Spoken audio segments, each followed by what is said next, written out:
এইটা হচ্ছে সেই লাশের ভিডিও, যেই লাশের বাক্সের মধ্যে মা লাথি মারছে। আজ আবার আসছি পুরো ঘটনা জানার জন্য।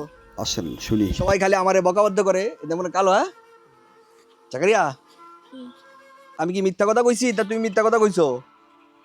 সবাই বিশ্বাস করে না তো। ওই যে তোমার আব্বারে যে মারা গেছে আর যে লাশ আনছে বাক্স কইরা, বাক্স যে লাথি মারছে, আমি তোমার দিয়ে গেলাম, তুমি যে কইলা যে লাথি মারছে, লাথি কি মারছিল আসলেই? এই যে মাসি আমার অনেক বকাবদ্ধ করে আমি বলি মিথ্যা কথা কইছি। কি জিয়াদ, তুমি জানো নি এই যে কি হয়েছে ঘটনাটা? এত ছোট মানুষ সব বলতে পারে না। কি হয়েছে ঘটনাটা?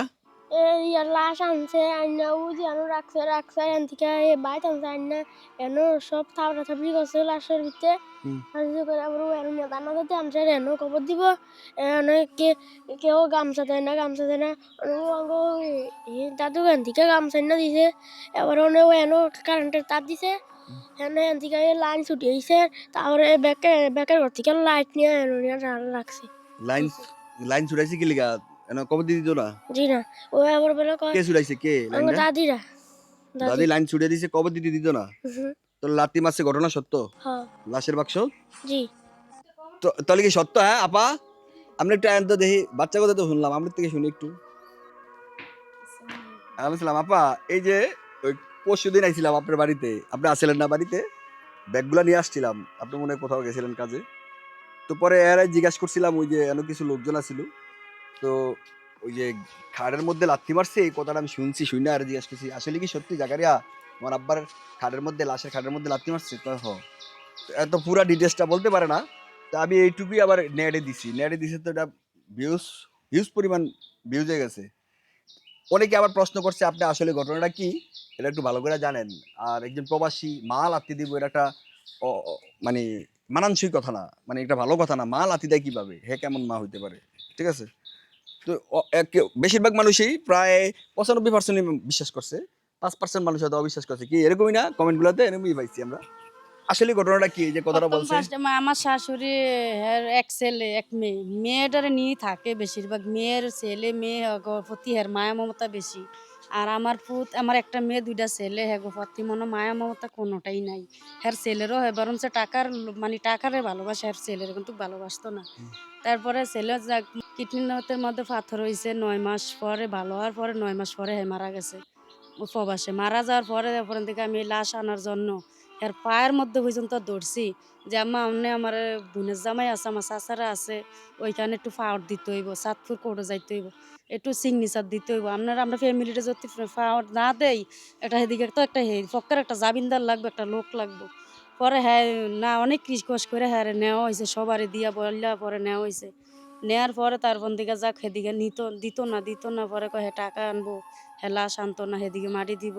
হ্যাঁ সবার মানে কথাই বাজে নাচছে, তাও আমরা কিছু মানে এদিকে মারি দিলে কি টাকা পাইতো?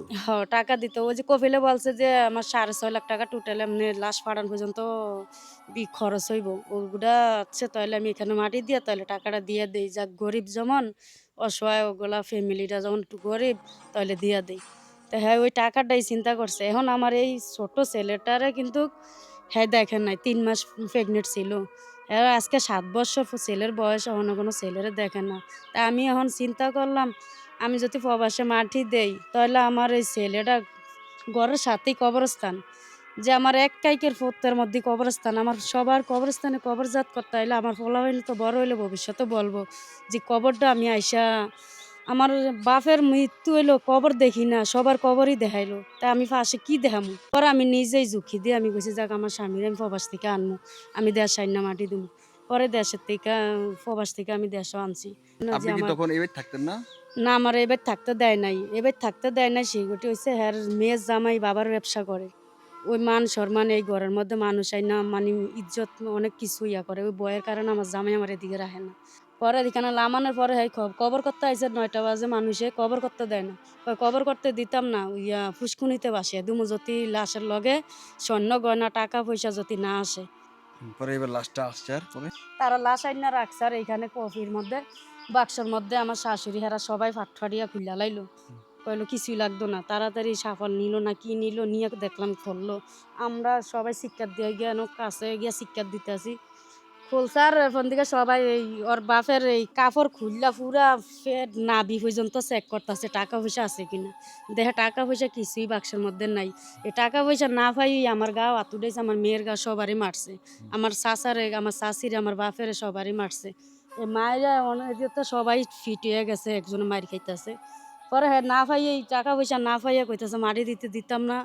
বাক্সর ভিতরে এই আমার শাশুড়ি লাইতাইছে, আমার ননসে লাইতাইছে, এরা হ্যাঁ গো বাইয়ে গো বাই ফুতরা সবাই বাক্স নিয়া হেলোমেলো করছে, বাক্স টাইনা সিরালাই বাইঙ্গা লাইব বাইরাইব, হেরা আমার শাশুড়ি গিয়ে লাতি দিছে, আমার ননস লাতি দিছে, কইছে মারি দিতাম না, এটা এনি আগে শেষ করে দিম। কটা কি আর এনে হ্যাঁ এমনি শেষ করবো, হ্যাঁ কানে না শুনতো না, এটা আঘাত দিয়া দুম, এটা জীবন এটা কি টিয়া পয়সা কি লিগা আঙ্গরে লইয়া দিয়া গেল। টাকা পয়সা সারা বৎসর হ্যাঁ জামাই ব্যবসা করতো, আর হ্যাঁ আমার জামাই সব কিছু অত্যাচার সামলাইছে। ইয়া আপনার কি হয়, জাকারিয়া কি হয়? আমার দেওয়ারও খোলা দেবরের ছেলে। আচ্ছা, জাকারিয়া একটা ভিডিও দিছিলাম কালকে আমি, বুঝছেন, এটা ভাইরাল হয়ে গেছে। হ্যাঁ, ও বলছিল ওর দাদি নাকি ওর বাবার লাশের খাটের মধ্যে লাইতাইছে, তো সবকিছু বলতে পারে না। তো পরে ওর মার কাছে জিজ্ঞেস করলাম, আমার কইতাছে ওই যে টাকা দিব কইছিল, বাংলাদেশে আনলে টাকা পাইতো না, এই দেশে মারি দিলে টাকা পাইবো। এখন এই দেশে আনছে, বাক্সের ভিতরে নাকি টাকা পায় না দেখে লাত্তি মারছে। কথাটা কি সত্য? কেন? এরা সত্য, হ্যাঁ সত্য। আচ্ছা, আবার তো আরেকটা জিনিস শুনলাম যে ওই যে কবর দেওয়ার সময় ইলেকট্রিক লাইন বন্ধ করে দিয়েছে, লাইন না বলছে এটা সত্য, এটাও সত্য। এটা সত্য। তারপরে আবার ওই যে কইছে যে কি জানি ওই যে লাশ মারি দেওয়ার দরকার নাই, বেড়াত ফুসকিন ফেলা দে, পুষ্কিন পারে। ফুসকিন ফেলা দে। এটা সত্য। মা, এই মানুষ বিশ্বাস করতে পারে না, কিভাবে মা এই কথাগুলো বলে? এটা সব সত্য। এই যে আমরাও তো প্রতিবেশী, আমিও হতে আপনি ছিলেন ওদিনকে ছিলেন। হ্যাঁ ভিউয়ার্স, সত্যতা আমি তো এটা ওনার থেকে শুনছি, পাশাপাশি আমি কিন্তু এইখানে যারা মুরব্বী ছিল প্রতিবেশী, ওদের কাছে আমি ব্যাপারগুলো জিজ্ঞেস করছি, ভাই আসলে এই ঘটনা সত্য? মানে আপনারা ওই যে আমরা শুনি না কবরের থেকে মানুষ দেখে মানুষদেরকে কিভাবে আছে, ভালো আছে না মন্দ আছে, এক গিকলে আমার কাছে মনে হয় যে এটা একটা জিন্দা লাশ। প্রবাসী যারা থাকে ওরা এখান থেকে দেখতে পারে, কিছু করতে পারে না, শুধু টাকা দিতে পারে। আর এই টাকাই আজকের এই অধপতন, টাকাই আজকের এই মূল ঘটনার ভিত্তিতে দাঁড়াইছে। কপিল বলছে লাশ ওইখানে মাটি দিলে আমরা যে খরচটা হইতো ওই খরচটা আপনাদেরকে পাঠিয়ে দেব। আর মা চিন্তা করছে, আমার এই বাচ্চার মা চিন্তা করছে আমার বাচ্চাটা বাবারে দেখেই না। উনি যখন লাস্ট বিদেশ গেছে তখন ও ছিল গর্বে, তো ও একটু বড় হয়েছে, বাবারে খোঁজে, বাবারে পায় না, সে চিন্তা করছে বাবারে যদি আনে অন্তত লাশটা দেখাই, আর বাড়ির কাছেই যদি কবরটা দেওয়া হয় তাহলে সে বড় হইলে এখানে কবর জিয়ারত করতে পারবো। ঠিক আছে, আর ঠিক আছে, আর পাশাপাশি বাবার একটা তৃপ্তি পাইবো, মরা বাবার চেহারাটা তো একবার দেখবো। এই চিন্তা করে যে টাকা দিয়ে কি করবো, মহিলা চিন্তা করছে এটা যে আমি আমার স্বামীরই দেশে আনবো।